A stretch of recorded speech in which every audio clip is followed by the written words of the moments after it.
প্রিয় দর্শক, আমরা শুরু করছি আমাদের আজকে ইস্পানি মুরজাব শুভরাত্রি। আজকে আমাদের আলোচনায় আমরা কথা বলবো জ্বালানি খাতে সুশাসন নিয়ে, এবং এই বিষয়ে কথা বলবার জন্য আমাদের সাথে অত্যন্ত একজন নির্মোহ আলোচক রয়েছেন। তিনি হচ্ছেন কনজিউমার্স অ্যাসোসিয়েশন অব বাংলাদেশ ক্যাবের সম্মানিত জ্বালানি উপদেষ্টা, জ্বালানি বিশেষজ্ঞ, এবং একই সাথে ডিন ড্যাফোডিল ইউনিভার্সিটির ইঞ্জিনিয়ারিং ফ্যাকাল্টির দায়িত্বে তিনি রয়েছেন। আমরা অধ্যাপক ডক্টর শামসুল আলম স্যারকে এখানে পেয়েছি অতিথি হিসাবে।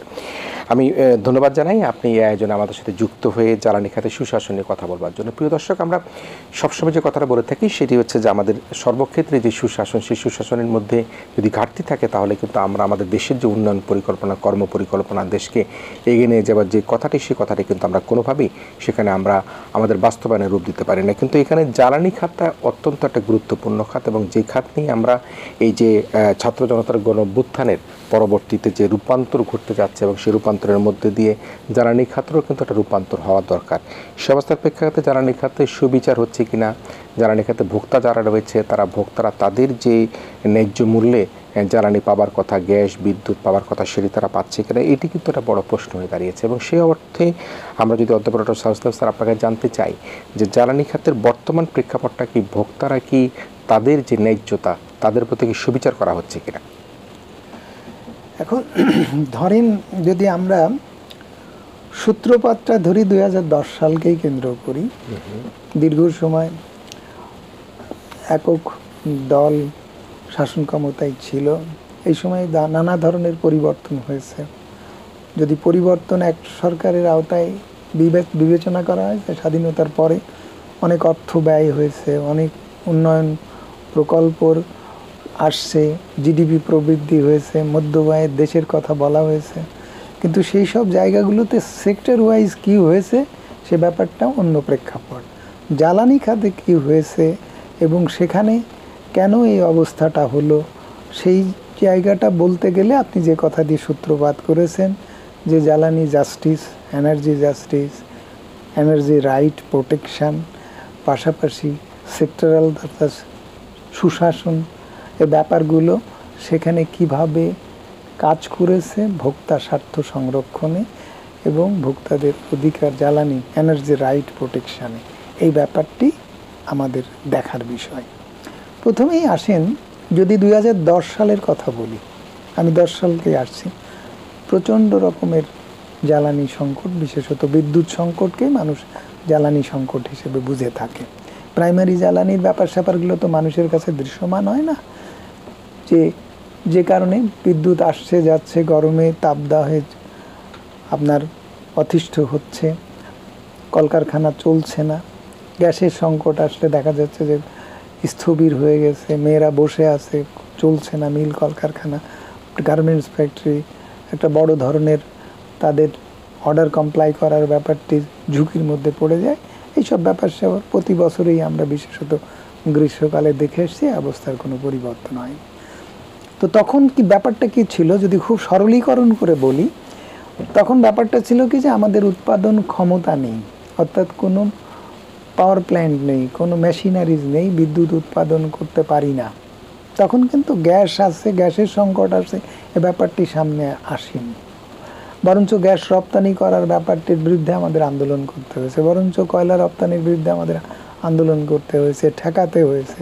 গ্যাসের সাগরের গ্যাস এলএনজি হিসেবে বিদেশে চলে যাবে, সেটা যে আন্দোলন করে ঠেকাতে হয়েছে, যে আমরা আমাদের এই সম্পদ বিদেশে পাঠাতে গেলে আমাদের প্রয়োজনের তুলনায় খুবই কম, সেটা আমরা এখন বুঝতে পারছি যে এটা যদি আমদানি হয়ে যায়, রপ্তানি হয়ে যায়, বিদেশে চলে যায়, তাহলে আমরা আমাদের জ্বালানি নিরাপত্তা বা চাহিদা কীভাবে সংকুলন করব।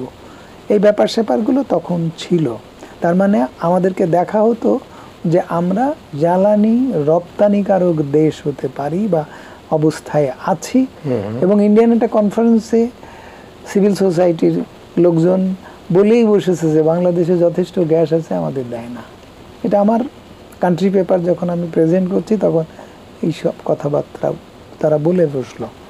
তো এই ইনফরমেশনগুলো যেভাবে আমরা সেই সময় প্রোপাগান্ডাই বলবো আমরা চালিয়েছি, তাতে করে এই ধরনের ধারণা বিভিন্ন তেল কোম্পানির কাছে তো প্রকৃত ধারণা তাদের কাছে আছে যে আমাদের আসলে কোথায় কি আছে, কিন্তু আমরা আমাদের সরকারের কাছেও এইসব বিষয়ে সুস্পষ্ট কোনো তথ্য বা উপাত্ত নেই, তাদের কোনো ধারণাও নেই। তো তারা আপনি যদি 96-এর কথা ধরেন তাহলে তারা গ্যাস অনুসন্ধানের জন্য বিশেষত পূর্বে পাহাড়ি অঞ্চলে, মানে পূর্ব অঞ্চল যদি আমরা বলি, সেই অঞ্চলে রাউজান, রাঙ্গুনিয়া এলাকাটা নিশ্চয়ই আপনি চেনেন, সেই সব জায়গাতে আমি 96-এ যেয়ে দেখি যে তারা এক্সপ্লোরেশনের হাত দিয়েছে। যখনই এই আন্দোলন বন্ধ হয়ে গেল তখন এই সমস্ত এক্সপ্লোরেশন বন্ধ হয়ে গেল। আমাদের নিজস্ব সক্ষমতায় আমরা এক্সপ্লোরেশন চালাতে পারলাম না, এবং তারা যেসব গ্যাস এক্সপ্লোর করে দিয়ে গেছে এবং আমরা এখন যেসব গ্যাস পাচ্ছি সেগুলোকে একেবারেই মামুলি গ্যাসের অনুসন্ধান চালানো হয়েছে, একেবারেই বলা যেতে পারে গতানুগতিক অনুসন্ধান চালানো হয়েছে। প্রযুক্তি ঘন অনুসন্ধান আসলে গ্যাস খাতে তেমন কিছু হয়নি। ভোলাই আরও গ্যাস পাওয়ার সম্ভাবনা আছে, সাতকিস্টে 1 TCF গ্যাস পাওয়ার সম্ভাবনা আছে। সুতরাং গ্যাস যে আমাদের আছে, তারপরে তো টোটালি আনএক্সপ্লোর্ড রয়ে গেছে চিটাগং হিল ট্র্যাক্স, সমুদ্র তো এখন পর্যন্ত আমরা কোনো কিছু সুরাহা করতে পারিনি, দুই দেশের দুই দিক থেকে গ্যাস পাচ্ছে। এইসব ব্যাপারগুলো আমাদেরকে একেবারেই বলা যেতে পারে যে সাধারণ মানুষের মতো আমাদেরকে উৎসাহিত করে। অন্যদিকে আমরা হতাশাগ্রস্ত হই যে আমরা এখন 2030 সালে যদি আমাদের 4000 MMCFD গ্যাস পার ডে লাগে, এখন তো মোটামুটিভাবে 32, 34, 3500 MMCFD গ্যাসের কথা বলা হচ্ছে, তখন গোটা গ্যাসটাই আমদানি করা হবে এইরকম পরিকল্পনা নেওয়া হয়েছে।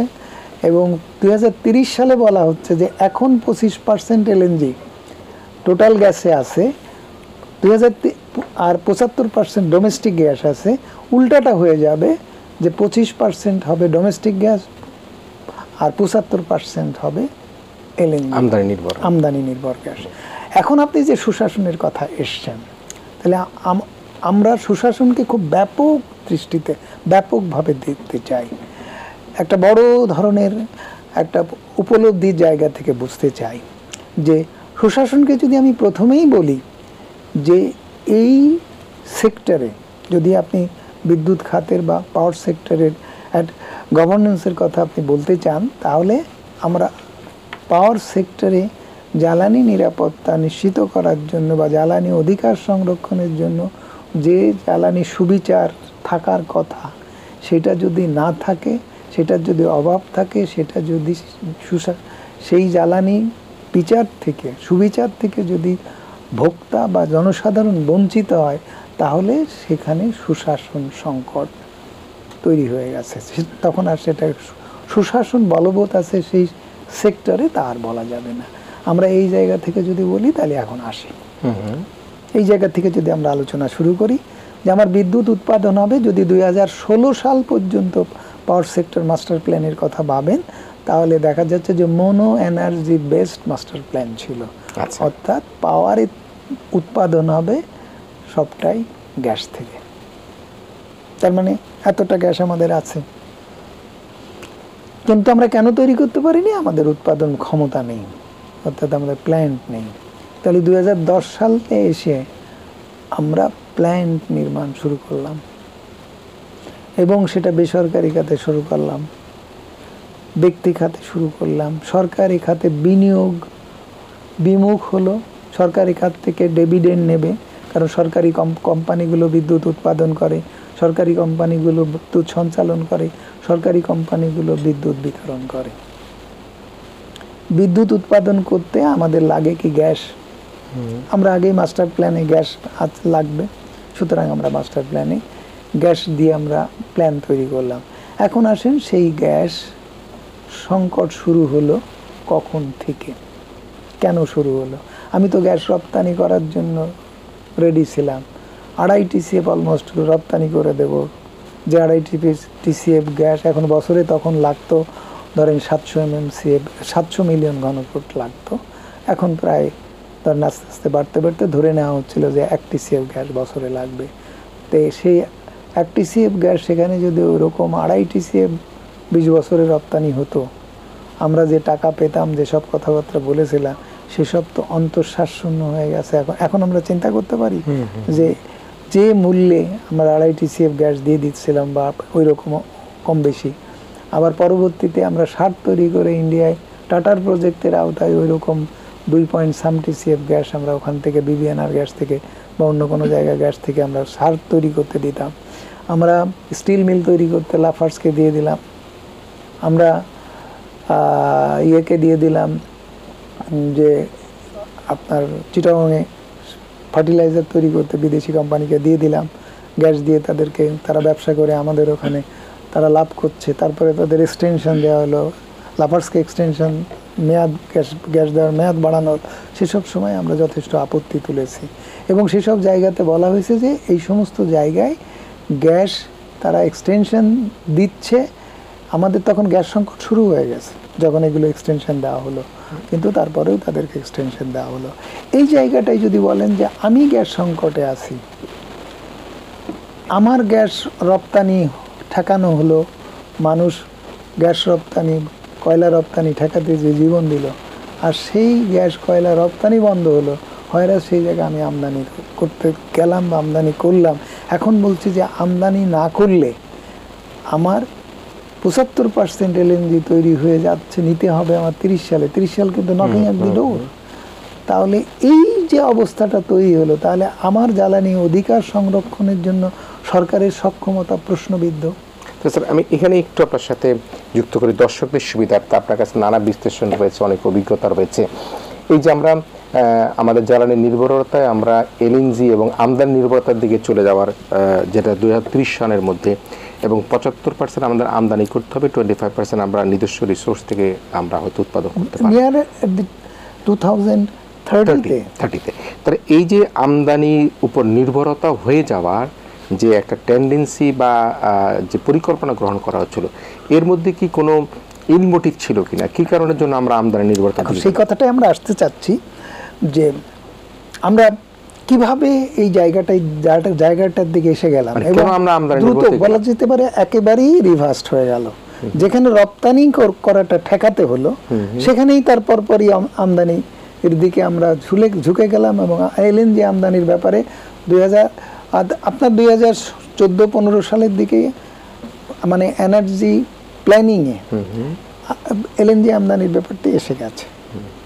কয়লা আমদানির ব্যাপারটি তো শুরু হয়েছে আপনার 2009-10 সালেই শুরু হয়েছে, কারণ তখন কয়লা ভিত্তিক বিদ্যুৎ উৎপাদনের পরিকল্পনা আপনার প্রেক্ষিত পরিকল্পনায় আপনারা অলরেডি এসে গেছেন প্ল্যানিং কমিশনে, এবং গ্যাস থেকে বিদ্যুৎ উৎপাদন বৃদ্ধি হবে না, আর কমিয়ে দেওয়া হবে বা কনস্ট্যান্ট রাখা হবে, প্রবৃদ্ধি জিরো হয়ে যাবে।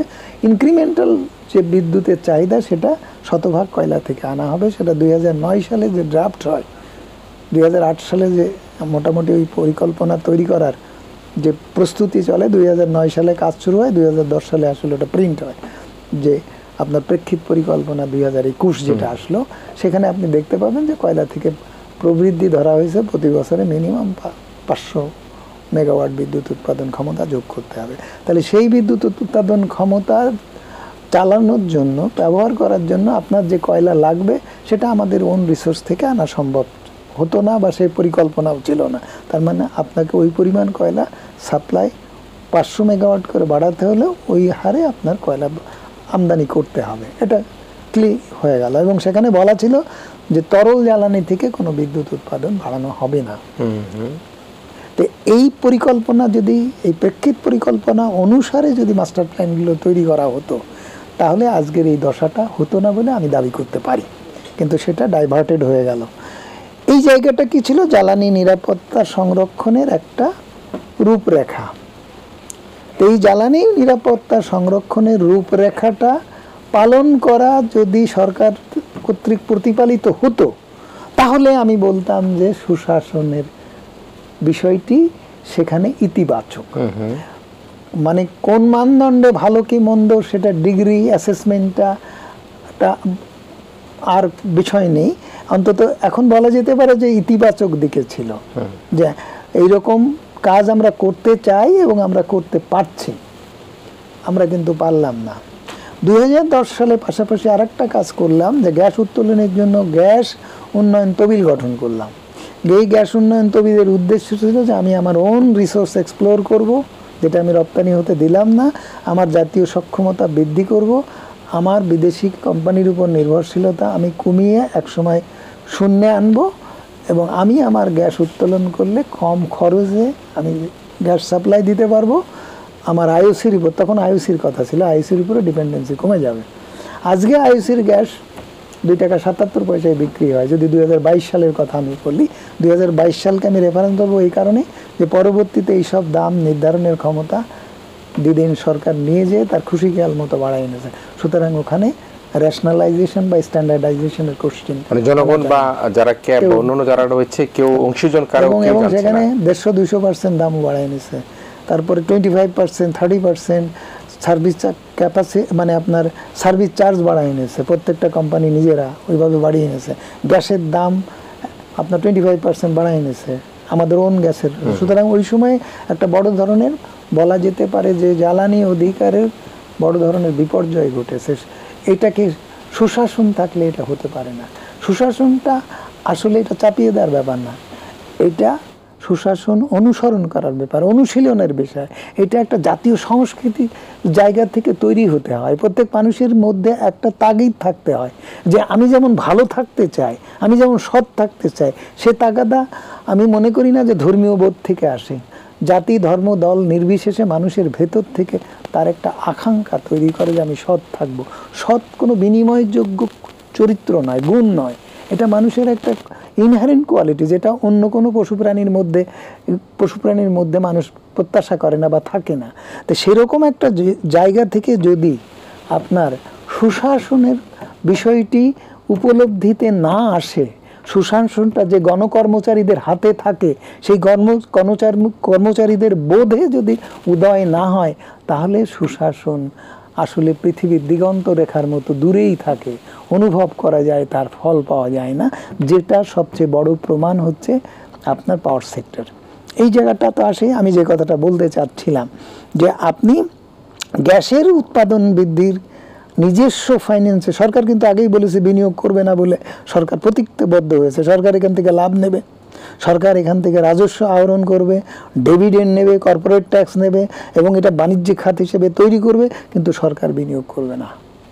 তাহলে আপনি যে গরুর দুধ আপনি মানে গরুর দুধ বাড়ানোর জন্য আপনি নানা কৌশল গ্রহণ করছেন, কিন্তু গরুকে খেতে দেবেন না। তো এইরকম একটা প্রত্যাশা এবং এইরকম একটা পরিকল্পনা নিয়ে যখন এই খাত উন্নয়ন হয়, তাহলে সেটাকে তো সুশাসন বলা যায় না। সুশাসনের যে চারিত্রিক গুণাবলীর কথা বললাম, কালচারাল ইনহেরিটেজের কথা যেটা বললাম, ইনহেরিট করার কথা যেটা বললাম, সেটা তো আমার সরকারের চরিত্রেই নেই। আপনি যে কথাটা বলছিলেন যে এই যে আমদানিকারক দেশে পরিণত হয়ে যাওয়ার পিছনে কি কোনো দূরভিসন্ধি ছিল কিনা, তাহলে ইনহারেন্টলি আমি বলতে পারি যে আমার সরকার নামক প্রতিষ্ঠান, এটা তো কোনো ব্যক্তি নয়, এটা একটা প্রতিষ্ঠান এবং নানা সব লোকের সমন্বিত। যদি আপনি শাসন বিভাগ বলেন, বিচার বিভাগ বলেন, আইন বিভাগ বলেন এবং সরকারি বেসরকারি খাত, সব খাতের মিলিয়ে ব্যক্তি, গোষ্ঠী, প্রতিষ্ঠানের সমষ্টি একটা সরকার। তো সেই সরকারের মধ্যে যদি আমি এখন জ্বালানি সেক্টরকে টেনে আনি, ভাগ করে নিই, পাওয়ার সেক্টরকে ভাগ করে নিই, এই বোধটা কাজ যদি না করে, তাহলে যে যার জায়গায় থাকবে সে তার জায়গা থেকে তিনি কিভাবে বেনিফিটেড হবেন, সেই বেনিফিটের জায়গাটা তৈরি করার চেষ্টা করবেন। এইবার আসেন আপনি যে কথাটা বলছেন, এই আলোচনাটা যাব। প্রিয় দর্শক, আমরা একটু বিরতি নিতে চাই, তবে একটু জানিয়ে রাখি যে জ্বালানি খাতের যে সুশাসন, সেই সুশাসন নিয়ে আমরা কথা বলছিলাম এবং এখানে কি কারণের জন্য আমরা আমদানির নির্ভরতার দিকে চলে যাচ্ছিলাম সেই আলোচনাটা কিন্তু আমরা শুনছিলাম এবং কি কারণের জন্য আমরা নিজস্ব গ্যাস এবং আমরা পাওয়ার সেক্টরে আমরা নিজেদেরকে ইনভলভ করে নিজস্ব যে শক্তি সেটিকে আমরা সঞ্চয় করতে পারি না, সেই আলোচনা নিয়ে আমরা আবারও ফিরবো। জ্বালানি খাতে সুশাসন নিয়ে আমাদের সাথে অতিথি হিসেবে রয়েছেন অধ্যাপক ডক্টর এম শামসুল আলম, তিনি আমাদের সাথে আবারও বিরতির পর থাকবেন। ছোটটা বিরতি দিচ্ছি। ইস্পানি মির্জাপুর শিবরাত্রিতে আবারও ফিরে এসেছি। আমাদের সাথে জ্বালানি বিশেষজ্ঞ অধ্যাপক ডক্টর এম শামসুল আলম রয়েছেন। আমাদের এই আলোচনায় জ্বালানি খাতে সুশাসন নিয়ে কথা বলছিলাম। স্যার, বিরতির আগে আমরা বলছিলাম যে আমরা যেখানে গ্যাস এক্সপোর্ট করার কথা বলছিলাম, সেই জায়গা থেকে আমরা গ্যাস আমদানির দিকে চলে গেলাম, যেখানে 25% থেকে 25% আমরা নিজস্ব সক্ষমতা থাকবে, 75% আমরা আমদানি করব। 2030 সনের মধ্যে 30 সালে এইরকম একটা অবস্থায় আমরা নিয়ে যাচ্ছি, নিয়ে গেছি, এরকম অবস্থা মোকাবেলা করব। সেই আলোচনাটা করব না। এবং একই সাথে আপনি যেটা বলছিলেন যে 2010 সালে বিদ্যুৎ ছিল না, আসে যায় মানুষ, গরমের অস্বস্তি, এই স্বস্তি থেকে কুইক রেন্টাল আসলে আমাদের কতখানি আমাদেরকে দেশের আর্থিক খাতকে বিশৃঙ্খলায় ফেলেছি কিনা, এই আলোচনাটা যদি আপনি করেন। একই সাথে আমরা শুনবো যে এই সুশাসনের জন্য আমরা কি কি ঘাটতি আরও দেখতে পাচ্ছিলাম। এই সুশাসনের ব্যত্যয় ঘটার কারণেই এই সব পরিকল্পনার জগতে ব্যত্যয় ঘটেছে। সুশাসন যদি থাকতো, অর্থাৎ আইন মেনে চলার যদি সংস্কৃতিটা বজায় থাকতো, গণকর্মচারীদের মধ্যে, রাজনীতিবিদদের মধ্যে, পলিসি মেকারদের মধ্যে, এই যে সব সেক্টরে এবং ইভেন জনগণের মধ্যে যদি থাকতো, তাহলে এই ব্যত্যয় ঘটানোর সুযোগ সন্ধানী যারা, তারা এই অবস্থা তৈরি করতে পারতো না। তো এখন আসলো কি করে সেই জায়গাটা আমরা আসি। তো আপনার প্রথমেই আমরা যেটা বলতে চাচ্ছিলাম যে গ্যাসটা নিয়ে যে আমরা শতভাগ গ্যাসের উপরে নির্ভরশীল হয়ে আমরা সব পরিকল্পনা তৈরি করলাম, গ্যাস কিভাবে কি করা যায়, আমরা গ্যাস উত্তোলনের ব্যবস্থা করতে পারলাম, আমরা মাস্টার প্ল্যান তৈরি করলাম যে গ্যাসকে আরও সুরক্ষা দিতে হবে, কয়লা আনতে হবে, আমদানি করলেও কয়লায় বিদ্যুৎ কম দামে উৎপাদন করা যাবে, এবং যা বিদ্যুৎ আছে তার প্রবৃদ্ধিটা আমরা কয়লার সাপ্লাই বাড়িয়ে, কয়লার উৎপাদন বাড়িয়ে করব, এই ব্যাপারগুলো আসলো। কিন্তু এইখানে যে বিপর্যয়টা ঘটলো দুটো, জনগণের তরফ থেকে যেটা করা হলো, গ্যাস উন্নয়ন তহবিল করা হলো যে সরকার বিনিয়োগ করবে না, সুতরাং আমরা বিনিয়োগের অর্থ যোগাবো, এবং 1,500 কোটি টাকা করে সরকারকে বছরে দেওয়া হলো। কে দিল এটা স্যার? জনগণ গ্যাস বিলের সঙ্গে, আপনিও দিয়েছেন। আচ্ছা, গ্যাস বিলের সঙ্গে আমরা প্রত্যেকেই সরকারি তহবিলে দিয়েছেন প্রতি বছরে। আচ্ছা, 1,500 কোটি টাকা যদি দেন, তখন একটা গ্যাসকূপ তৈরি করতে 50 থেকে 60 কোটি টাকা লাগে। তাহলে বছরে আপনি 1,500 মানে কি 1500 কোটি টাকা, তার মানে আপনি 25টা থেকে 30টা কূপ খননের টাকা দিয়ে দিচ্ছেন। স্যার একটু স্পষ্ট, আমরা গ্যাস বিলের সাথে এই 1,500 কোটি টাকা দিলাম, যে 1,500 কোটি টাকা বা 1500 কোটি টাকা দিয়ে গ্যাস সেক্টর উন্নয়ন তহবিল করলাম, সেই সেক্টরের উন্নয়ন ব্যয় এই টাকাতে যাবে, সরকারকে দেওয়া লাগবে না। আচ্ছা, তাহলে সেটা কোথায় গেল? এইবার আসছি, তাহলে এইটা গেল। এই টাকা যদি খরচ করার সক্ষমতা না থাকে, বা এই টাকা যদি খরচ না করে এই টাকা যদি তসরুপ করা হয়, এই টাকা যদি অপচয় করা হয়, তাহলে কি আপনি সুশাসন এই সেক্টরে আছে বলবেন? এইটা একটা জিনিস আমি জিজ্ঞাসাবোধক ছিল, সেই টাকা কোথায় গেল এখন আপনার বুঝতে হবে। এইবার আসেন, এটা জনগণ করলো, সরকার কি করলো? জনগণ আর সরকার, জনগণের আকাঙ্ক্ষাই হচ্ছে সরকারের কথাবার্তায়, কাজে, কর্মে, চিন্তা ভাবনায় প্রতিফলন হবে, কারণ সরকার জনগণের প্রতিনিধিত্ব করে। জনগণের আকাঙ্ক্ষাই সরকারের আকাঙ্ক্ষা, জনগণের ইচ্ছাই দেশের সর্বোচ্চ আইনে পরিণত, এটা সংবিধানেই করা কথা। অভিপ্রায়ই হচ্ছে আইন, সেটাই সংবিধান স্বীকৃতি দেয়। সেই জায়গা থেকে সরকারের এই সব বিষয়গুলো দেখা দরকার। সরকার সেখানে কী করলো? বিদ্যুৎ ও দ্রুত সরবরাহ বৃদ্ধি আইন 2010 তৈরি করলো, যেটা আমরা সাধারণের ভাষায় ইন্ডিপেন্ডেন্ট আইন বা দায়মুক্তি আইন তৈরি করলো। এই দায়মুক্তি আইন তৈরি করে বিদ্যুৎ ও জ্বালানি খাতে বিনিয়োগ প্রতিযোগিতাবিহীন করে ফেললো, এবং এই বিনিয়োগ আহ্বানে সরকার প্রচণ্ড রকমের ফ্লেক্সিবিলিটি, উদারনীতি গ্রহণ করলো, এবং তাতে করে কোয়ালিটেটিভ বিনিয়োগ আর আসা বন্ধ হয়ে গেল। এবং সেখানে যেসব বিনিয়োগকারীকে আনা হলো, জ্বালানি সেক্টর, সেটা গ্যাস বলেন, কয়লা বলেন, তেল সেক্টর বলেন, আপনি টেন্টাল বলেন, সব এর আওতায় পড়ছে।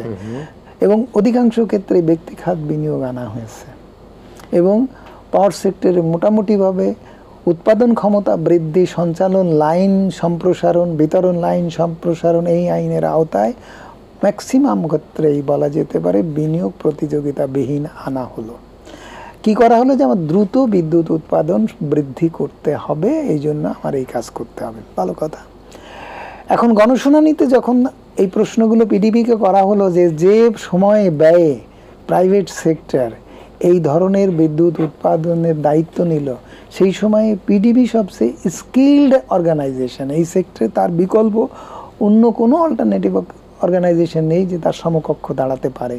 যে সমস্ত কোম্পানিগুলো এইসব বিদ্যুৎ উৎপাদনের দায়িত্ব নিয়েছিল বা দেওয়া হয়েছিল, তাদের কারিগরি সক্ষমতা এবং আর্থিক সক্ষমতা কোনোটাই সমকক্ষ ছিল না, এবং তাদেরকে বেশি বেশি লোন দিয়ে, তাদেরকে ব্যাংক লোন দিয়েছে, এবং কোনো বিদ্যুৎ কেন্দ্রকে বেসরকারি খাতে বিনিয়োগ আকর্ষণ করা হয় হচ্ছে ফরেন মানির জন্য। একটা পাওয়ার প্ল্যান্ট তৈরি করতে 70% অর্থ লাগে বিদেশি, মানে আপনার ফরেন কারেন্সি। সেই টাকা সংস্থান করার জন্য তাদের কাছ থেকে বেশি দামে বিদ্যুৎ কিনে ওই টাকা টাকার বিনিয়োগ আনা হয়, সেখানে এদেশের বিনিয়োগকারীদেরকে বাংলাদেশ ব্যাংক টাকা দিয়ে ফরেন কোম্পানিগুলোকে যে পরিমাণ সুযোগ সুবিধা এবং মুনাফা দেওয়া হয় তার থেকেও বেশি মুনাফা দিয়ে তাদের কাছ থেকে বিদ্যুৎ কিনে তাদেরকে পয়সা এইভাবে দেওয়া হয়েছে। তাহলে কি আপনি এটাকে সুশাসন বলবেন নাকি এটাকে লুণ্ঠন বলবেন? সরকার তার প্রাতিষ্ঠানিকভাবে লুণ্ঠনের ক্ষেত্র তৈরি করেছে এই সব পাওয়ার পারচেজ এগ্রিমেন্ট এবং পলিসি ইমপ্লিমেন্ট করে। তাহলে এই জায়গাটা আপনি দেখেন, এবং তারা বিদ্যুৎ উৎপাদন করা পরবর্তীতে যেসব বিষয়গুলো আসছে সেটা আমি পরে আসব। তাহলে আপনি সরকার কি করলো? জনগণ কম দামে গ্যাস তোলার জন্য সরকারের হাতে টাকা দিল 1,500 কোটি টাকা করে দিল প্রতি বছর মাসে, এবং যেখানে 25 থেকে 30টা কূপ খনন করা যায় তখনকার মুদ্রা মানে, আর সেখানে সরকার একটা কূপও খনন করলো না। সরকার সেই টাকা দিয়ে কি করলো সেটা আমি ব্যাখ্যা বিশ্লেষণ যাব 2022 সালের তথ্য দিয়ে। আর এদিকে সরকার এই করে ট্রান্সমিশন লাইন বাড়াইছে, বিতরণ লাইন বাড়াইছে, উৎপাদন ক্ষমতা বাড়াইছে, কিন্তু বিদ্যুৎ উৎপাদন বাড়ায়নি, কারণ প্রাইমারি জ্বালানির কোনো সংস্থান নেই। আপনি তো গ্যাস উত্তোলন বাড়ালেন না, আপনি তো বড় পুকুরিয়ার কয়লা খনি ভূগর্ভ পদ্ধতিতে তৈরি করেন, সেই জায়গাটায় ওই পদ্ধতিতেই কয়লা উৎপাদন করার পরিকল্পনা নেননি। বছরে আপনার 10 লক্ষ টন কয়লাও উৎপাদন করার পরিকল্পনা তারা বাস্তবায়ন করতে পারেনি বড় পুকুরিয়ার কয়লার দাম, তারা বলে যে ওখানে কয়লা উত্তোলন করতে গেলে লস হয় ইত্যাদি ইত্যাদি। আমরা তার সেখানে তদন্ত করতে গেছে ক্যাব, সেখানে দেখা গেছে যে 5 লক্ষ টনের বেশি কয়লা আত্মসাৎ হয়েছে, বা কয়লা আপনার কারচুপি হয়েছে। কারচুপিটা কি হয়েছে? 10 লক্ষ টন কয়লায় পানি মিশে সেই পানি কয়লার দামে বিক্রি করে নিয়ে গেছে, এবং কয়লার যে মূল্যহার ধরা হয়েছে সেই মূল্যহারে 8 বছরে একজন কর্মচারী 89 লক্ষ টাকা করে পিয়ন দারোয়ান থেকে আরম্ভ করে সবাই পেয়েছে। এবং সেখানে টেস্টিং ল্যাবরেটরিতে 3 জন কেমিস্ট আছে, একজন কেমিস্টের পদেও কোনো লোক নেই। সেই কোম্পানিতে যে ল্যাবে আপনার কয়লা টেস্ট হয়, ময়েশ্চার টেস্ট হয়, সেই ল্যাবের চাবি থাকে চাইনিজ কোম্পানির হাতে, লোকদের হাতে। এখানে একজন টেকনিশিয়ান গোছের দেখা গেছে যে ইসলামিক হিস্ট্রিতে MA পাস করে, সে ওখানে টেকনিশিয়ান পদে অর্থাৎ 4th ক্লাস এমপ্লয়ি, তার হাতে পিয়ন দারোয়ানের সমতুল্য এরকম একজন লোককে তাদের সঙ্গে ওই কয়লার টেস্টিংয়ের সময় রাখা হয়। এইভাবে কয়লায় ময়েশ্চার কত আছে মাপার যে তথ্য সেটা এইভাবে সংগৃহীত হয়, কোম্পানি সংগ্রহ করে। তাহলে সেই কোম্পানি এইভাবে সংগ্রহ করছে সেটা দেখার মতো ক্ষমতা বা ইচ্ছা পেট্রোবাংলার নেই, ক্ষমতা বা ইচ্ছা জ্বালানি বিভাগের নেই। এইরকম অবস্থায় 2000 সালের আগ থেকে 2018 সাল পর্যন্ত, 18 সালে ধরা হয়েছে, 25 বছর পর্যন্ত এই কোম্পানি চলেছে, এটা কেউ দেখেনি, দেখার কোনো লোক নেই। পরিশেষে কলিয়াড়িতে কয়লা শূন্য হয়ে গেছে, তারপরেও তারা দেখাচ্ছে যে তাদের 1.5 লক্ষ টনের কাছাকাছি কয়লা মজুদ আছে, কিন্তু কলিয়াড়িতে কয়লা নেই। আচ্ছা, এইরকম ঘটনা ঘটে গেছে। এটাকে কেউ বলতে পারেন যে আপনি এর সক্ষমতার দিক দিয়েই বলেন আর সুশাসনের দিক দিয়েই বলেন, কতখানি বিপর্যয় ঘটলে এইরকম ধরনের ঘটনা করে, সেই জন্য একটা লোকের শাস্তি হয়নি, একটা লোকের জবাবদিহিতার আওতায় আনা হয়নি। তাহলে আপনি কি সুশাসন বলবেন? এইবার আসেন, এই কয়লায় বড় পুকুরিয়া কয়লা খনি চালাতে হবে, বড় পুকুরিয়া কয়লা খনির কয়লা দিয়ে বড় পুকুরিয়া তাপ বিদ্যুৎ কেন্দ্র চালাইতে হবে। সেখানে 250 মেগাওয়াটের বিদ্যুৎ কেন্দ্র চালাবার মতো কয়লা সরবরাহ করতে পারেনি। হয়রাজ কয়লা কর্তৃপক্ষ বলতেছে যে পিডিবি কয়লা নেয় না, তারা তাই বাইরে কয়লা বিক্রি করতেছে, বাইরে কালোবাজারি তৈরি হয়ে গেছে। সেখানে সেই কালোবাজারি তৈরিতে সবচেয়ে বড় ভূমিকা পালন করেছে দিদেন লোকাল মন্ত্রী ফিজার নাম করে এক ভদ্রলোক আছে, আপনার নাম শুনছেন, তিনি সবচেয়ে বেশি ডিও ব্যবসা করেছে। ডিও মানে হচ্ছে কয়লার অর্ডার, কয়লা ডেলিভারি নেওয়ার, বলতে পারেন পারচেজ অর্ডার। সেই পারচেজ অর্ডারের ব্যবসা হয়েছে।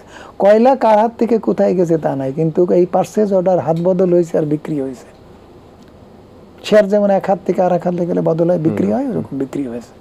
এই কাগজ বিক্রি হয়ে গেছে।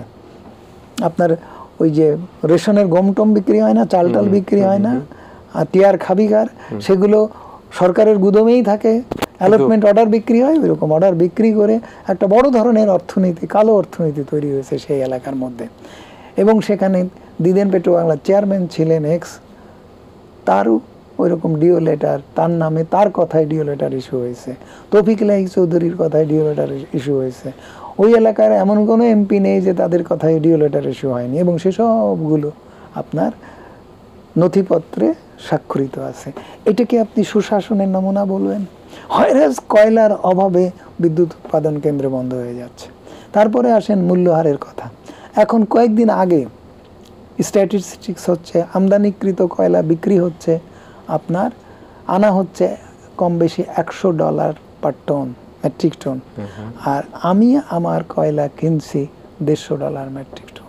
তা আমার কয়লার উৎপাদিত, আমার দেশের কয়লা, আমার কয়লা উৎপাদন করে যদি আমাকে কিনতে হয় উৎপাদিত কয়লা নিজস্ব খনির 1.5 গুণ দামে, $100 আমদানি করলে আর $150 হচ্ছে আমি আমার কয়লা ব্যবহার করলে আমাকে কিনতে হয় আমার কোম্পানির কাছ থেকে।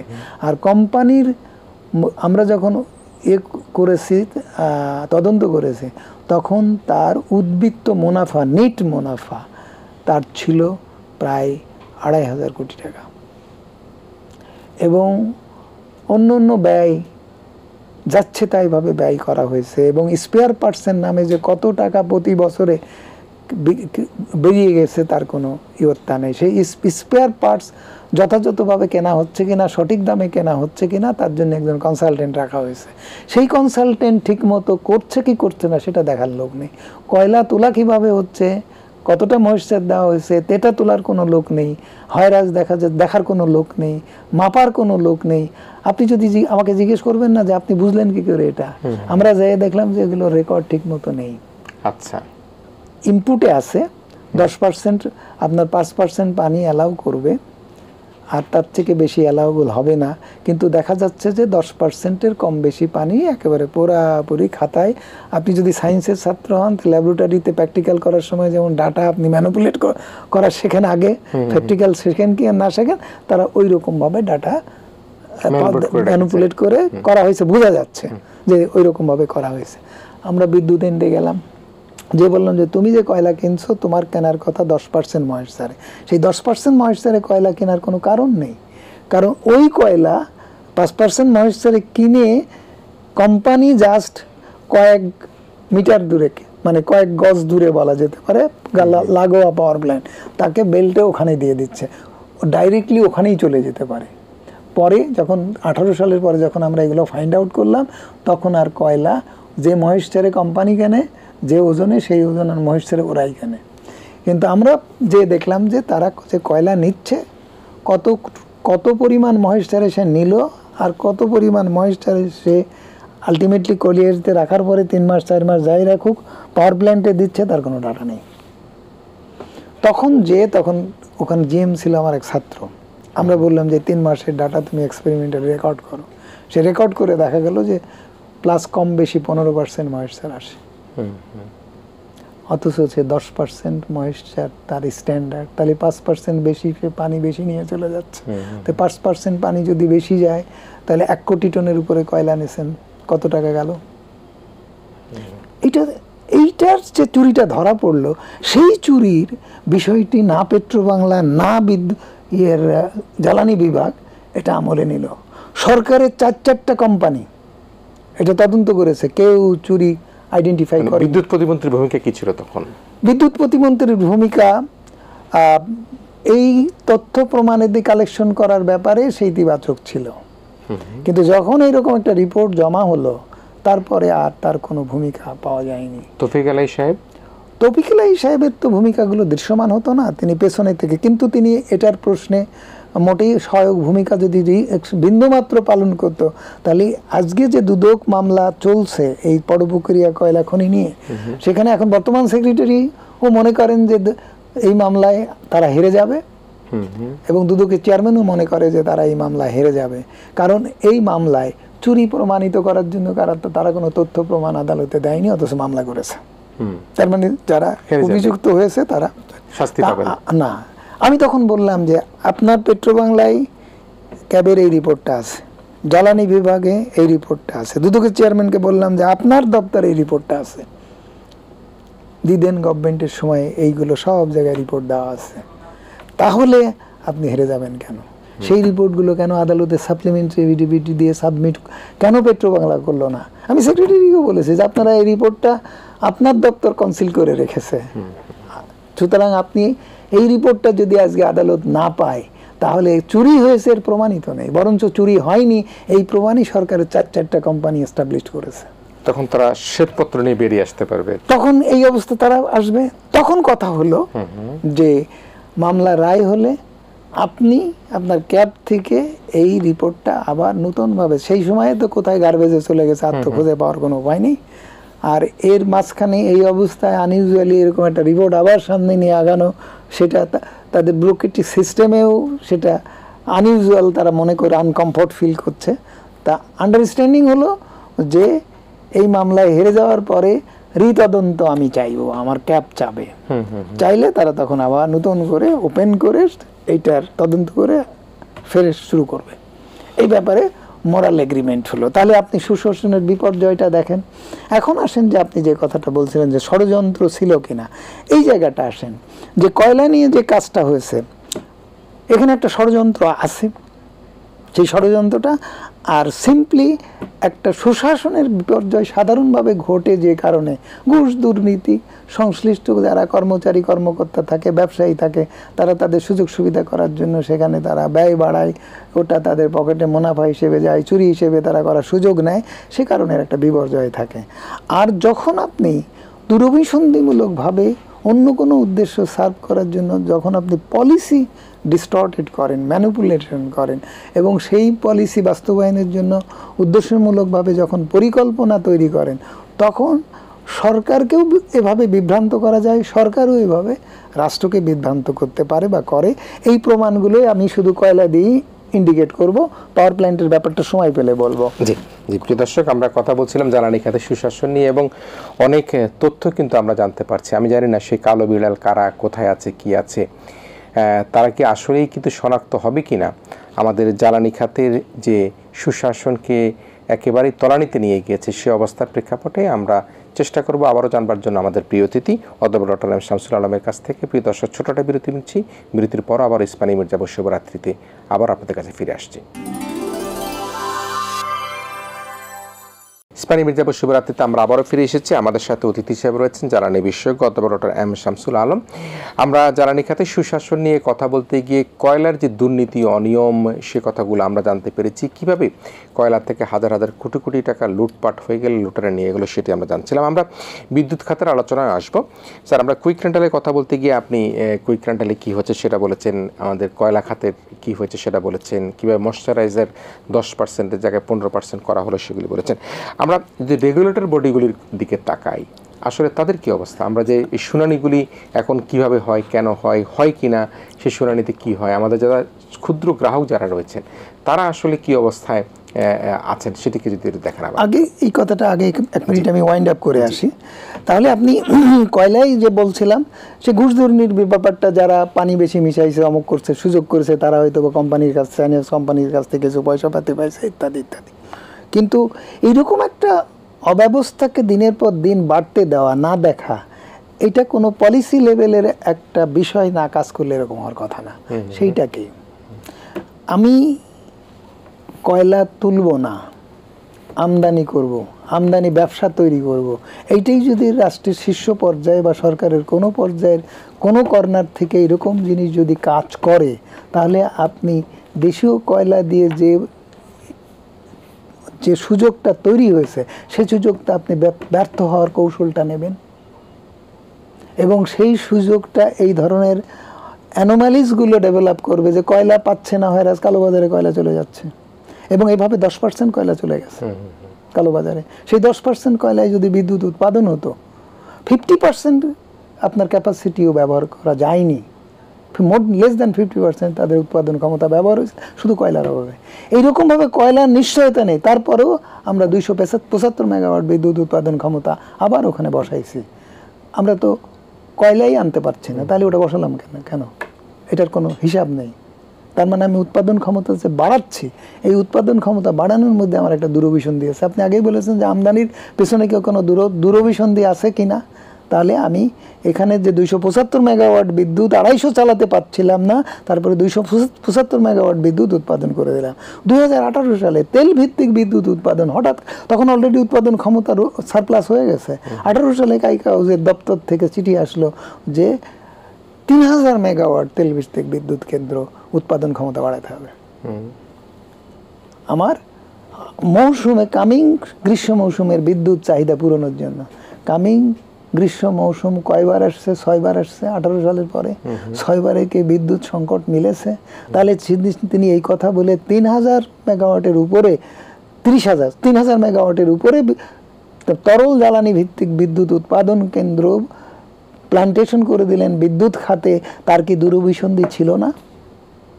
এবং আজকে সেই বিদ্যুৎ কেন্দ্রের মধ্যে 41টা বিদ্যুৎ কেন্দ্র, অর্থাৎ 4000 মেগাওয়াটের উপরে আগের তার ধারাবাহিকতা ফার্নেস ওয়েল, তারা বিদ্যুৎ উৎপাদন করে না এবং তার রেকর্ডও তারা পিডিবিকে রাখতে দেয় না।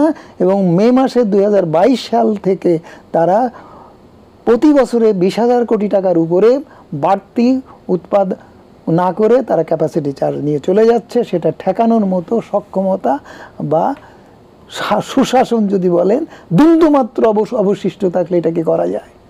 আপনি যদি সেই সব দলিলপত্র দেখেন আপনি চোখের পানি থামাতে পারবেন না যে কিভাবে লুটপাট হয়ে যাচ্ছে। স্টিল এখন পর্যন্ত এই সরকারের সক্ষমতা নেই। আপনি এই সরকারের কথা জানতে চাচ্ছিলেন, এবার রেগুলেটরি কমিশনের পর্যায়ে আসবো। এই ব্যাপারে জানানো হয়েছে, এ ব্যাপারে ক্যাব হাইকোর্টে মামলা করেছে যে তাদের লাইসেন্স বাতিল করে দাও, দিয়ে 20,000 কোটি টাকা যদি আপনি সেভ করতে পারেন তাহলে 20,000 কোটি টাকার কয়লা আনলে আজকের বিদ্যুৎ সংকট থাকে না, কারণ আমার উৎপাদন ক্ষমতা রয়ে গেছে।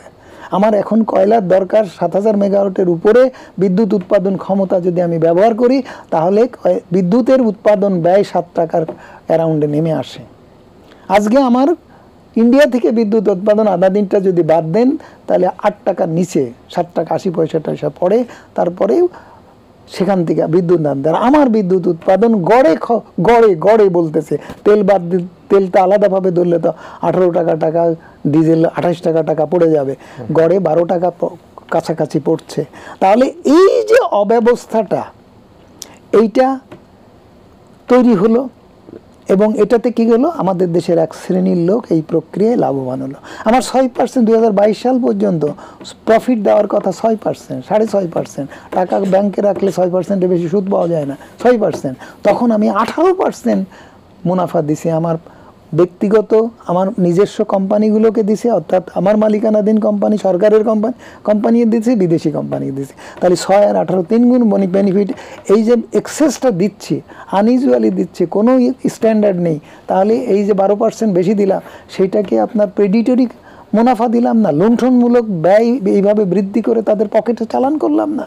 তাহলে এটাকে আপনি কি প্রেক্ষাপট বলবেন? তাহলে এদেরকে লাভ হচ্ছে কেন আমি এটা করলাম? আমার উৎপাদন ব্যয় যদি বেশি হয় তাহলে আপনি ভোক্তা হিসেবে কি করে বলবেন যে পাশের যদি দেশের বিদ্যুৎ আপনি 7.5 টাকায় আনতে পারেন, 15 টাকায় আনতে পারেন, তাহলে আপনার বিদ্যুৎ উৎপাদন ব্যয় যদি 12 টাকা পড়ে, তখন আপনি বলবেন না যে, আপনি বিদ্যুৎ মন্ত্রী হিসেবে বলবেন না বা আপনি সংসদ সদস্য হিসেবে বলবেন না যে আমরা আমদানি করে নিয়ে আসি? তাহলে আমি বিদ্যুৎ আমদানি বাজার তৈরি করে ফেললাম না? আর আদানিকে দিয়ে তো আমরা বিদ্যুতের ব্যক্তিগত ব্যবসা তৈরি করে যা করলাম, সে প্রশ্ন আমি আর এখন এই সময় কালক্ষেপণ করতে চাচ্ছি না। তাহলে বিদ্যুৎ উৎপাদন ব্যবসাটা আমদানিকরণ করার প্রক্রিয়ায় আমরা সফল হয়েছি। অর্থাৎ আমাদের দেশ এই সফলতাটা যদি আপনি সফল হতে, যেখানে আইন কানুনের ব্যত্যয় ঘটানো হয়, বিপর্যয় ঘটে, মানুষের অধিকার তছনছ হয়, মানুষ জ্বালানি সুবিচার বঞ্চিত হয়, যেভাবে সেই সব অবস্থাগুলোকে সুশাসনের বিপর্যয় বা দুঃশাসনে পরিণত বা কুশাসনে পরিণত হয়ে গেলেই তো এই অবস্থাগুলো তৈরি হয়। কারণ সেখানে আইন বলে কিছু থাকে না। 24-27টা মামলা দায়ের করতে হয়েছে ক্যাবকে, আদালতের কাছে যে বলতে হয়েছে যেগুলো করে, এইসব কঠিন জটিল ব্যাপার। তারপরেও আদালত অনেকগুলো ব্যাপারে ইন্টারফেয়ার করেছে। রেগুলেটরি কমিশনের চেয়ারম্যানের বিরুদ্ধে আদালত অবমাননার মামলাও ইনিশিয়েট করেছে। তাহলে বুঝতে পারেন যে কোন পর্যায়ে চলে গেছে। এটা থেকেও একটা ভদ্র সমাজ যদি থাকতো, তাহলে সেই সমাজের সরকার যদি হতো, তাহলে সে সরকারের অন্তত আত্মমর্যাদা বোধ থাকলে এই সমস্ত জায়গা থেকে তারা মেসেজ নিত। কিন্তু আমাদের কোনো সরকারি প্রতিষ্ঠানগুলো এগুলো থেকে মেসেজ নেয়নি। এটাকেও সুশাসনের বিপর্যয় আপনি বলবেন এই সেক্টরে। আপনি এখন রেগুলেটরি কমিশনে এখন আমদানির ক্ষেত্রে আপনি এই জায়গাটা আসলেন যে জ্বালানি খাতকে রপ্তানি খাত থেকে আমদানি খাতে পরিণত করতে হলে একটাই পথ, সেটা হচ্ছে দ্রুত ব্যয় বৃদ্ধি করে ঘাটতি বৃদ্ধি করা, ঘাটতি বৃদ্ধি করে সেটাকে পাস থ্রু করে আপনার ট্যারিফে সমন্বয় করা এবং আমদানি বাজারে মানে রপ্তানি বাজারে আমরা তো রপ্তানি করলাম না, আমদানি বাজার থেকে যদি তার দাম আমার নিজের পণ্যের উৎপাদন ব্যয়ের তুলনায় কম হয়, তাহলে আমার ইন্ডাস্ট্রি আমার শিল্প তখন বিলুপ্ত হবে, আমি আমদানির উপরে নির্ভর হব। তাহলে জ্বালানি ও বিদ্যুৎ খাতে সেই পরিস্থিতিটা বিগত 15 বছর ধরে সরকার পরিকল্পিতভাবে পলিসিগতভাবে তৈরি করেছে। জি, এই জায়গাটা এবার আসলেন এখন আজকের পার্সপেক্টিভে। শেষ করছেন। জি, রেগুলেটরি কমিশনটা কাজটা কি করেছে, তারা ওইভাবে আনইউজুয়াল ওয়েতে উৎপাদন ব্যয় বাড়াইছে, দ্রুত বিদ্যুৎ ও জ্বালানি সরবরাহ আইনে কম্পিটিশন তুলে দিয়ে ইচ্ছামাফিক বিনিয়োগ আনছে, যত খুশি তত আনছে, যা খুশি তাই করেছে, যা খুশি তাই মুনাফা দিয়ে ব্যয় বাড়াই দিয়েছে। এখন সেই ব্যয় বাড়ালেই ঘাটতি বাড়বে, ঘাটতি সমন্বয় করতে গেলে ট্যারিফ অ্যাডজাস্ট করতে হবে। রেগুলেটরি কমিশন ট্যারিফ অ্যাডজাস্ট করেছে, কিন্তু ট্যারিফ অ্যাডজাস্টমেন্টে সরকারের দৃষ্টিতে তারা দক্ষ ছিল না। তারা যত বাড়ানো দরকার, যত বেশি করা দরকার ছিল, যত দ্রুত করা দরকার ছিল, করতে পারছিল না। এটা সহ্য হচ্ছিল না। এই সহ্য না হওয়ার কারণে ক্ষমতাটা নিয়ে নিল সরকার। নিয়ে সে একবারে 1 বছরের মধ্যে একাধিকবার বাড়ালো এবং ঘোষণা দিল যে বিদ্যুৎ খাতের যে 4 টাকা অর্থাৎ 1/3 ট্যারিফ সমন্বয় করতে হবে, সে 3 বছরে 3 বার করে 9 বারে সে সমন্বয় করে দেবে। এবং প্রথম 2 বারে সে 50-150% এরকম, গ্যাসে তো 150%ও বাড়াই ফেলেছে। এইবার আসেন এই সরকারের ট্যারিফের। এবার আসি, দুটো অগ্নি পরীক্ষা সরকারের, একটা হয়ে গেছে আর একটা হচ্ছে। এই সরকারের আমলে আনা হলো 152% বৃদ্ধি করে বিদ্যুৎ শিল্প খাতকে এলএনজির দামে যদি তাদের বিদ্যুৎ ব্যবহার করতে অভ্যস্ত না করা যায়, তাহলে তারা ভবিষ্যতে টিকতে পারবে না। এইরকম দরদি হয়ে পড়লো। আইনে কিন্তু সে ক্ষমতা দেওয়া হয়নি। আগের বছরে যে দাম থাকবে তার সেই দামের সঙ্গে সামঞ্জস্য রেখে নির্ধারণ করতে হবে, তার সঙ্গে 5% 6% প্রবৃদ্ধি হবে এবং সেখানে যা ব্যয় হবে সেই ব্যয়ের সঙ্গে সামঞ্জস্য রেখে ট্যারিফ নির্ধারণ করতে হবে। এইভাবে ঘাটতি সমন্বয় হবে। তা আপনার তো ঘাটতি তৈরি হয়নি। 30 বছর পর 30 সালে ঘাটতি হবে, আর আপনি এখন সমন্বয় করার জন্য বাড়াই দেবেন শিল্প খাতে। এটা গেল একটা দিক। দ্বিতীয় কথা হচ্ছে, একাধিক একই শিল্পে যারা ব্যবসা করছে তারা যদি সম্প্রসারণ করে, বেশি গ্যাস লাগলে তার দাম বেশি দিতে হবে। তারা যদি নতুন কেউ আসে, তার দাম বেশি দিতে হবে। এইভাবে ট্যারিফ নির্ধারণ করার কোনো ক্ষমতা তাকে দেওয়া হয়নি আইনে, সে করতে পারবে না। অসমতা তৈরি করতে পারবে না। এটা কনস্টিটিউশনালি বাড়িতে আছে অসমতা বৈষম্যের ব্যাপারে। এটা সে করে ফেলেছে, করছে। তার করার দায়টা কেন এত? সে তো পাবলিক সার্ভেন্ট, পাবলিক ইন্টারেস্ট দেখবে, সে কেন এগুলো করতে যাচ্ছে? তারপরে সে বলছে যে আমি আসলে একবারে 142% বাড়ানো যায় না, তাই 33% বাড়াইছে, আগামীতে বাড়ানো হবে, কারণ সরকার চায় এলএনজি সমান করতে। তো এলএনজি সমান করলে আপনার পণ্যের উৎপাদন ব্যয় বেড়ে যাবে। পণ্যের উৎপাদন ব্যয় বেড়লে এমনি আমরা টেকনিক্যালি 2nd জেনারেশন প্রযুক্তি শিল্প খাতে ব্যবহার হয়। 4th জেনারেশন ডেভেলপ করে গেছে, energy efficient, economic efficient production উন্নত দেশে তৈরি করে গেছে এবং তারা এই মুক্ত বাজার পলিসি দিয়ে এই সমস্ত জায়গাতে ইম্পোর্ট বাজার তারা ডেভেলপ করতেছে। সেই ডেভেলপমেন্টের জায়গা থেকে যদি এখন আমরা আমাদের দাম এভাবে বাড়িয়ে দিই, তাহলে আমাদের শিল্প বিলুপ্ত হয়ে যাবে, তারা টিকতে পারবে না। টিকতে না পারলে কী হবে? আমি একদিকে জ্বালানির অলরেডি আমদানি বাজার তৈরি করেছি, তাহলে শিল্প পণ্যের আমদানি বাজার তৈরি করলাম। তাহলে রেগুলেটরি কমিশন তার এই দায়িত্ব যে সরকার বলতেছে যে তুমি ইন্ডাস্ট্রি সেক্টরকে এলএনজির দামে গ্যাস দেবো, কিন্তু আপনি তো এলএনজি তাকে দিচ্ছেন না, আপনি তো মিক্সড গ্যাস দিচ্ছেন। এলএনজি না দিয়ে আপনি এলএনজির দাম নিলেন।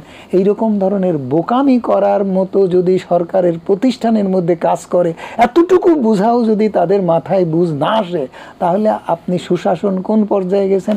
পরিবর্তিত পরিস্থিতিতে কি ধরনের বিপর্যয় হলে একটা প্রতিষ্ঠান কিভাবে ধ্বংস হয়ে গেলে সরকার পরিবর্তন হয়ে গেছে, তারা স্বাভাবিক আচরণ করতে পারছে না, তারা সেই আগের অস্বাভাবিকত্বের ধারাবাহিকতা রক্ষা করছে। তার মানে ভয়ঙ্কর অবস্থা। মানে সেই অবস্থা থেকে বেরিয়ে আসতে পারছে না, নিশ্চয়ই সেখানে এখনো কালো বিড়াল আছে। সেই কালো বিড়াল এখন আপনি বলেন যে আপনার সরকারি কর্মচারীগুলোকে 2003 সালে যখন এই ধরনের বেসরকারীকরণ করা, এই ধরনের মুক্তবাজার অর্থনীতি করা, সরকারিটাকে ব্যবসায়ী খাত হিসেবে প্রতিষ্ঠিত করা, বাণিজ্যিকভাবে লাভজনক করা, সরকার রেভিনিউ আর করবে, এইসব কথা, বেসরকারি বিনিয়োগ ব্যক্তি খাত আনা হবে, যখন করার কথা ব্যবসা করতে হবে, তার মানে আলটিমেটলি সরকারকে ব্যবসা করতে হবে। তখন এক ইঞ্জিনিয়ার ইয়াং, আমাদের 2003 সালের কথা বলছি, আইবিতে হচ্ছে, তখন তিনি বললেন যে আমরা তো সেবা করা শিখেছিলাম, ব্যবসা করা তো শিখিনি। আজ 15 বছরে যে ব্যবসা শিখেছে তারা, এই ব্যবসা শিখে রাতারাতি আপনি আবার তাকে তো সেবা করতে বলতে পারেন না। জি, নিশ্চয়ই নিশ্চয়ই আমরা সেবার দিকে ফিরে যেতে হবে। আমি দারুণভাবে ধন্যবাদ জানাতে চাই আমাদের অতিথি অধ্যাপক ডক্টর এম শামসুল আলম। তার নির্মম আলোচনা আমি গত 15-20 বছর থেকে শুনে আসছি, এবং সেই আলোচনার মধ্যে দিয়ে তিনি এখনও যেটি বললেন সেটি হচ্ছে জ্বালানি খাতে সুশাসন নিশ্চিত করা এখনও সম্ভব হয়নি। সেই চ্যালেঞ্জ মোকাবেলা আমাদেরকে করতে হচ্ছে। এই চাপ আমাদের ইন্ডাস্ট্রি ক্ষেত্র সেক্টরে, আমাদের সাধারণ ভোক্তা সেক্টরে এবং সমস্ত জনগণের উপরে সেই চাপ পড়ছে। আমরা যখন চতুর্থ শিল্প বিপ্লবের কথা বলছি, ঠিক সেই সময় এখনও পর্যন্ত আমরা এই অগ্রগতি যদি করতে না পারি, তাহলে কিন্তু আমরা মুখ থুবড়ে পড়ব।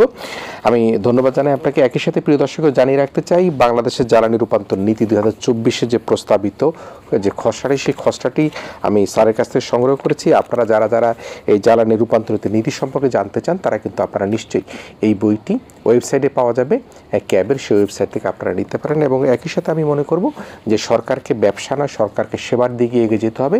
জ্বালানি খাতের যে কালো বিড়ালরা ইতিপূর্বে ছিল, যারা এই মাফিয়ারা ছিল, তাদেরকে আমাদেরকে বের করে নিতে হবে এবং জ্বালানি খাতের সুবিচার নিশ্চিত করে সুশাসন ফিরিয়ে আনতে হবে। এই প্রত্যাশা রেখে আমি আমাদের আজকের অতিথি অধ্যাপক ডক্টর এম শামসুল আলম আপনাকে ধন্যবাদ জানিয়ে আমাদের আজকের আয়োজন এখানে শেষ করেছি। ইস্পানি মুরজাপুর শুভরাত্রি যারা এতক্ষণ দেখলেন, আপনাদের সবাইকে ধন্যবাদ, কৃতজ্ঞতা জানাচ্ছি। আপনারা ভালো থাকবেন, সবাই মিলে ভীষণ ভালো থাকবেন।